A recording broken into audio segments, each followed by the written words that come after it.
Hey guys, what's going on? Welcome along to Arsenal Fan TV, and today I'm going to be looking ahead towards this Sunday's fixture away at Anfield against Liverpool. And I go into this game with strongly mixed opinions, and I think a lot of that stems from the result that we endured at Anfield last season. Of course, I don't really need to be reminding you of the 5-1 drubbing that we sustained at Anfield. It was a horrible result, a horrible day, and quite frankly a game that I want to put behind us. And I'd like to think that we could go into this game looking to seek revenge upon Liverpool. And of course Liverpool this season have certainly not emulated the side that they were last season. I mean, it's hard to believe that this is a team that actually managed to sustain a top 4 finish last term. They've looked very woeful this season. Defensively shaky, the likes of Lovren has been abysmal. He looks like an absolute joke of a signing at the moment. The same goes for players like Mario Balotelli. Up top, Liverpool have got absolutely nothing going for them with their most productive player being Ricky Lambert or Raheem Sterling. And Sterling is incredibly inconsistent, and Lambert, quite frankly, doesn't have the pace that maybe is required in the Premier League. But nonetheless, I think, in all fairness, at this current moment in time, he is probably their best fit striker. And of course, Balotelli isn't even available for this game as he's serving a 1-game suspension. So I'm not overly concerned about the defensive performance that we've got to put in this game. But at the same time, I'm not full of confidence. I know we've had 2 wins. We've scored 8 goals in 2 games with the wins over Galatasaray and against Newcastle, but I'm still not filled with confidence. Those are results and performances that haven't overly convinced me just yet. I know it's 2 wins in a row, we have scored 8 goals, we've conceded 2. It does look fairly good at the moment, but you've got to remember that is probably one of the worst Galatasaray sides that we could have played, arguably the worst in the Champions League.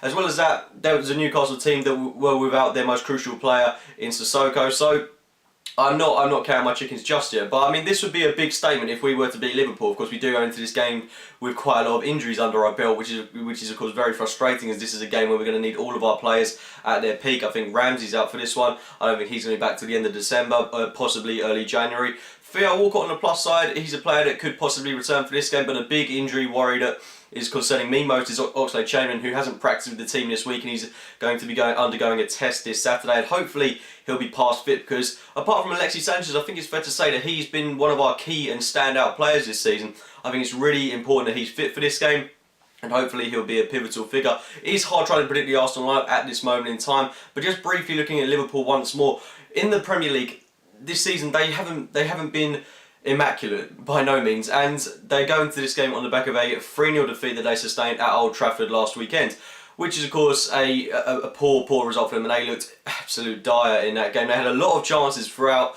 but they didn't take them. Sterling wasn't clinical when he had to be, and Rodgers' men just looked poor throughout the course of the game. However, they have got a 3-1 win in midweek against Bournemouth in the Capital One Cup, which, I'm not too sure if I'd have rather gone into this game on the back of them losing to United or on the back of them winning against Bournemouth in midweek, because I know Bournemouth, they're a respectable side in the Championship, they're a decent side, but then again you would expect Liverpool to brush them aside given their status in the Premier League. So I don't think there are any quibbles over that. But then again, if they'd have lost to United and we'd have gone on to play them, then I can't help but feel they'd be looking to bounce back very quickly from that. And now I can't help but feel that they're going to be going into this game looking to build on momentum. But I still think we've got a side that can be fielded that is capable of beating this Liverpool outfit. They've looked poor this season, real poor. And I don't think defensively we've got too much to be concerned about. I mean, I'm assuming we'll line up with a partnership with Callum Chambers and Per Mertesacker, which, without Laurent Koscielny, it could be a little bit edgy, but we've coped with him the past couple of games without him. But like I said, they were against lesser opposition. I would hope that we're able to deal with whatever Liverpool have got going for them forward. I mean, in the United game, they lined up without a striker. Raheem Sterling seemed to play as the lone kind of striker, which evidently didn't really work too well for them. But he does get into good positions. He arguably is their most dangerous player. I mean, other players I think we've got to watch throughout the course of the game are Markovic, etc. All these exciting, young, prosperous players, fast players as well, that can cause our defence problems at times, because that's something we've really struggled to cope with in recent weeks. Fast, pacey players. And I'd hope that Mertesacker, Chambers, etc. can live up to the pressure that he's going to be on them in this game. Another player that a lot of people might not be too concerned about, but I certainly think is a danger man on Liverpool's behalf. Certainly Emre Can. I think he's a big physical presence. Given that we've got Matthew Flamini in midfield who's going to play in this game, he is certainly someone that could be overrun by Emre Can. I think he's a fantastic player. As we saw in that game against Chelsea, I thought he was a pivotal figure in that game. Got a goal, and he can be a big game player when it comes to doing it. And at Liverpool, I guarantee you, they will rise to the occasion in this game. They will play good football, especially at their own ground.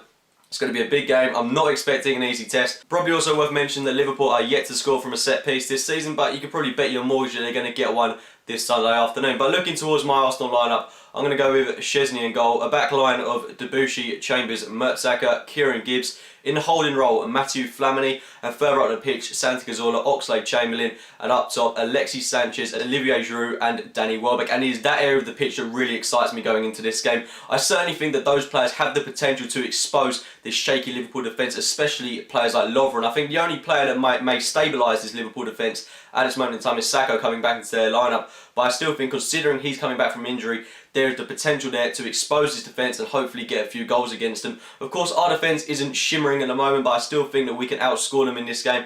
I'm hoping we'll do that. Players like Olivier Giroud, if he plays like he did against Stoke, then we have no chance in this game. But if he plays like he did against Newcastle and he puts that in on a consistent basis, I certainly think that we can come out of this game with our heads held high and getting 3 points. Of course, I don't need to question the work rates of Alexis Sanchez and Danny Welbeck. Their contribution to the team is absolutely immaculate, and that's certainly where I think the game can be won for us. We've got to be strong in midfield, and we've got to be strong in defence, and I do think we can come out of this game with 3 points, build momentum, and hopefully we can win all our remaining games and go into the new year with a lot of positivity behind us. And then, of course, we've got that lovely fixture against Monaco, which I know is a way away, but it's important to get a lot of power and momentum behind us so we can go into that fixture with confidence. But let's look at this game that's in front of us. Liverpool away. I'm going for an Arsenal win. I'm predicting 2-1 to the Arsenal. If you've enjoyed the video, then be sure to give it a like, rate and subscribe to Arsenal Fan TV. Check out my own channel, AFC Game by Game, all that good stuff. And as always, thank you for watching, guys.